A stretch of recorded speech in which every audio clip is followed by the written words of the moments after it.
Digital बर' नायगिरि रायजो राजा बिथांमोननिसिम गिबियाव खुलुमग्रोनाय जासिहरग्रोनाय थाबाय। नोंगौ जोङो दिनैहाय पर्बजरा महकुमानि सिङाव थानाय काजिगाव गुवार गेलेग्रा फोथाराव जोङो बे समाव दंफैयो आरो लोगोसेयैनो जोङोहाय जेनाखि मास रिलि हाबाफारिखौ लानायखौ जों नैथि खेबाव जोङो नैबे पर्बजरा ओनसोलाव जों नुनो मोन्दों आरो लोगोसेयैनो जोङो बे पर्बजरा ओनसोलनि रायजो राजा बिथांमोनखौहाय जों लैहोर लैहोर जोङो फैनानै बाहागो लानायखौ जोङो नुनो मोन्दों। जोङो माखासे खोथाखौ जोङो इएम मुनमुन ब्रह्मनिफ्राय जों माखासे खोथा नैबे रिलिनि हाबाफारिखौ जोङो मिन्थिनानै लानि फै बे समावहाय आङो इएम मुनमुन ब्रह्मनिफ्राय जोङो मिन्थिनानै लानि दिनैहाय जिथु मेडाम नैथि खेब दिनैहाय रिलि मास रिलि हाबाफारि दिसपुर सल'जात्रा दिनै पर्बजरायावहाय लानाय जादों मा फोरमायगोन मेडाम? दिनै दिसपुर सल' जात्रा बियो पर्बजरानिफ्राय पर्बजरायाव दिनै जागायजेनगोन। प्रथमबारनि थाखाय पर्बजरा एलएसि हिसाबै जों मोननो मोनदों। जोंना पर्बजरा साफ्रोमबो रायजो राजाना एक्साइटमेन्ट दङ। ज'यैनो बिपिएफ दोलोखौ दिसपुराव फाथायहरनो थाखाय पर्बजरानि रायजो राजाफ्रा साखाफारि जादों।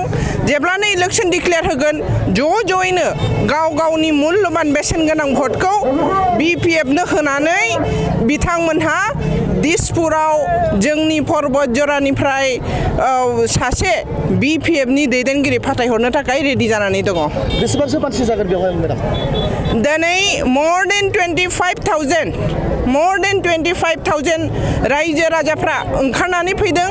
श्रीजुत हाग्रामा महिलारिनि दिसपुर सल' जात्रायाव हेफाजाब होफानो आरो न'खराव बयहाबो सानै भट दंबावो। गतिके बिपुल भटआव एबार पर्बजरानिफ्राय पर्बजरा एलएसिनिफ्राय बिपिएफआ देरहागोन। पर्बजरानि रायजो राजाफोरनोहाय मा मेसेज खालामगोन मेडाम? पर्बजरा बिटिसि सरकाराबो एबार पर्बजराखौ टप मोस्ट प्रायरिटियाव दोनदों। पर्बजरानि मोनफ्रोमबो दालां गननि दालाङा पाका जागोन। बे नैबे 5 बोसोराव पर्बजरानि मोनफ्रोमबो लामाया पाका लामा जागोन।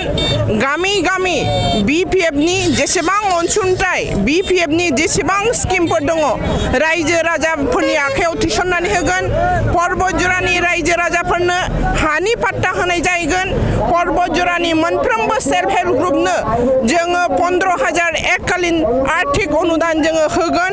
पर्बजरानि साफ्रोमबो जुबकफोरखौ गावनि आथिङाव गसंनानै थानो थाखाय जोङो आराम्भनियाव 2 लाख थाखा एककालीन साहाय्य होगोन आरो डिपार्टमेन्टनिफ्राय जोङो कनसार्न डिपार्टमेन्टनिफ्राय बै गथ'फोरखौ आरोबाव गोजौआव थांनानै जाहाथे बिथांमोनहा गोजौ लामाजों थाबायखावनानै बिथांमोनहा जाहाथे गावनि आथिङाव गसंथानानै थानो हायो बेनि थाखाय 5 बोसोराव जथेस्थ' हेफाजाब होनाय जाहैगोन।